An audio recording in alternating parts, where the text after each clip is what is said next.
You are bold. You are brilliant. And you are beautiful.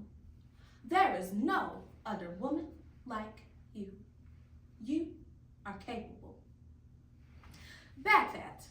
I can feel you popping out of my bra today, but that's all right. I'm going to choose to love you. And thick thighs. You are just so sexy, you can't stop for rubbing each other. That's okay. I'm going to keep you. And cellulite. I have not forgotten about you. I'm going to choose to love you even though you want to take over my whole bottom half. But you're a part of me. I love you. It's true, honestly. I felt free once I realized I was never going to fit the narrow mold that society wanted me to fit in. I was never going to be perfect enough for an industry that defines perfection from the outside in. And that's okay, because rolls, curves, cellulite, all of it. I love every part of me. My name is Ashley Graham, and I'm a model and body activist. Over the last 15 years, I've came to the conclusion that there is no one perfect body, because I, like you, possess a wonderfully unique and diverse physique. Now, the fashion industry may resist to label me as plus sized, but I like to think of it as my size. In fact, did you know that the plus size fashion industry actually starts at a US size 8? And it goes up to a US size 16. So basically what I'm saying is that the majority of you in this room right now are considered plus sized. You're fat, you're fat, you're fat, and you're fat. How does it make you feel to be labeled? We all have probably been told, go eat a cheeseburger, you twig, or go to the gym, you fat pig.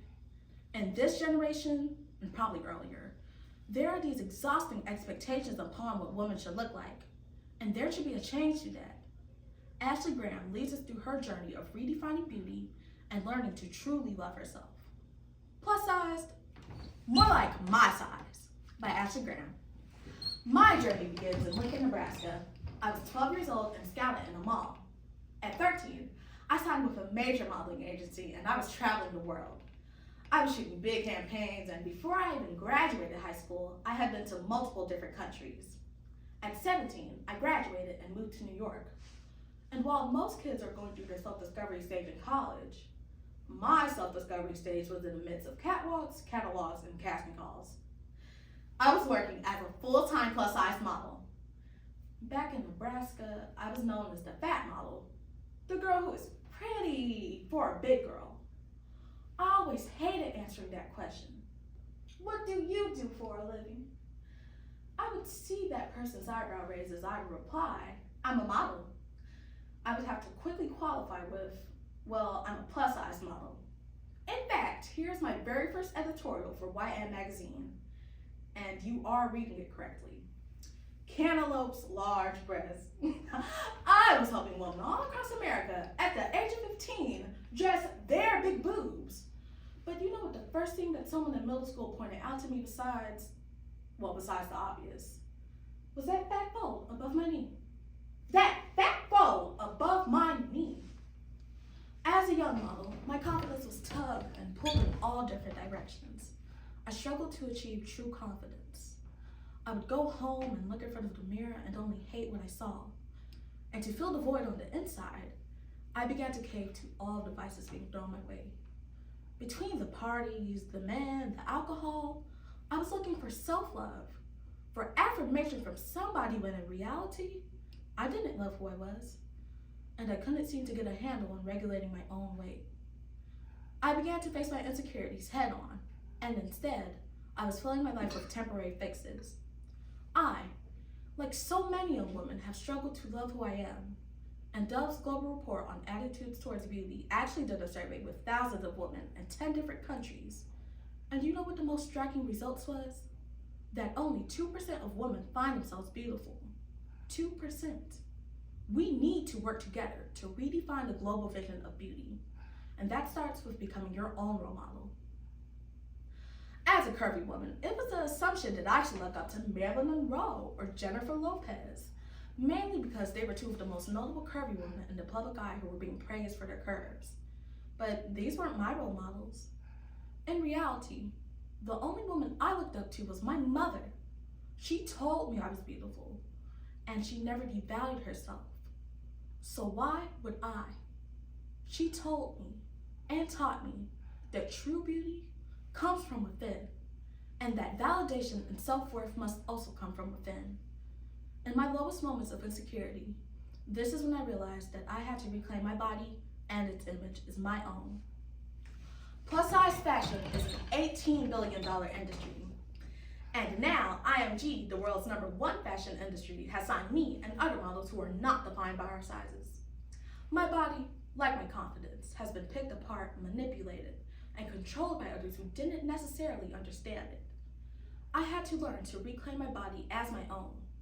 And in reclaiming my body as my own, I understood as a woman that I had a greater purpose. I had a purpose to redefine beauty, the feminine beauty. Curvy models are becoming more and more vocal about the isolating nature of the term plus size.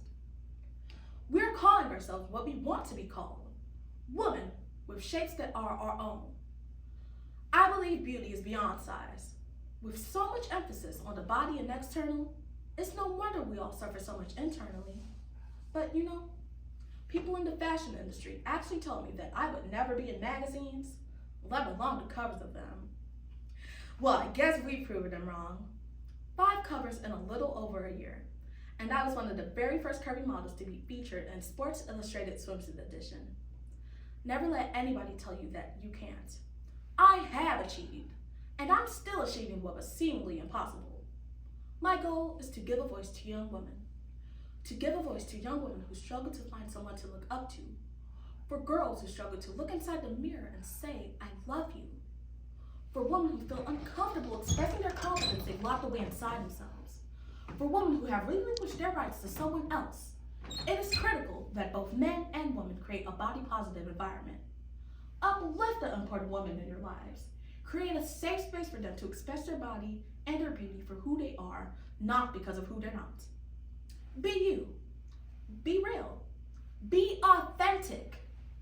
Be your favorite kind of woman, and don't let anybody else take that job. And remember, this is the generation of body diversity. The current is changing. I now invite all of you to hashtag TEDxBV15 with your own self-affirming words. There may not be a full-length mirror in front of each of you today, but I want to challenge you to think about what you would want to say to yourselves in that mirror with your own self-affirming words.